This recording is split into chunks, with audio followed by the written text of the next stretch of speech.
Bonjour à tous, Salon de Genève encore et toujours. Partons aujourd'hui à la rencontre de véhicules surprenants, Volkswagen Cédric, Toyota e-Thrill, Airbus Pop-Up et Tamo Reismo.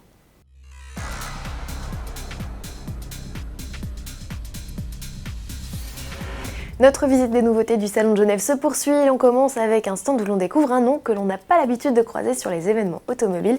C'est Airbus, en association avec Ital Design, bureau de style transalpin. L'avionneur européen révèle sa vision de la voiture volante. Voici Pop-Up, une capsule biplace très futuriste de 2,60 m de long qui hérite dans sa version terrestre de 4 roues et dans sa déclinaison aérienne de 8 roteurs contrarotatifs. Une fois plugué, l'imposant module de 5 m par 4 la transforme en véritable drone, un attirail qui se clipse et se déclipse très facilement selon le type de trajet à effectuer. C'est d'ailleurs l'engin qui décide de tout, entièrement autonome, sans volant ni pédale. Il suggère la meilleure solution de transport selon les horaires, le trafic, le coût et les envies des utilisateurs. La Pop-Up est bientôt une réalité. Airbus y croit, cet étonnant concept pourrait être commercialisé d'ici 2030 en espérant que d'ici là les obstacles juridiques majeurs aient pu être contournés. La voiture autonome, les constructeurs y croient donc. Le groupe Volkswagen présente justement à la Grand-Messe suisse son premier concept car multimarque, son nom Cédric, contraction de self-driving car. Dépourvu lui aussi de volant et de pédale, cet engin au CX digne d'une armoire normande et au look aussi flatteur qu'une cabine de téléphérique peut être appelé par simple pression sur un bouton.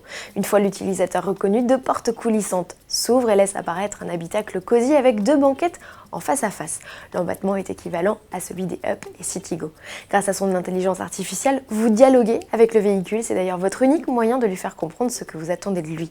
Véritable laboratoire d'idées, Cédric aura, c'est sûr, des enfants et des petits-enfants au sein des différentes marques du groupe. La mobilité urbaine du futur, Toyota y travaille aussi. Le constructeur a profité du Salon de Genève pour présenter un dérivé de son concept iRoad testé depuis 2014 dans les rues de Grenoble. Le nom de ce nouveau venu, c'est e-Thrill. Contrairement à son aîné, l'engin n'a ni volant ni pédale, il est autonome. Il dispose par ailleurs de 4 roues, d'une place supplémentaire à son bord et d'une autonomie de 200 km grâce à son moteur électrique. Pour le reste, la philosophie est la même avec un véhicule compact de moins de 3 mètres, étroit pour se faufiler et dont la nacelle s'incline jusqu'à 10 degrés en courbe. Un engin électrique que le constructeur n'imagine pas forcément décliner en série, ou du moins pas avant 2030.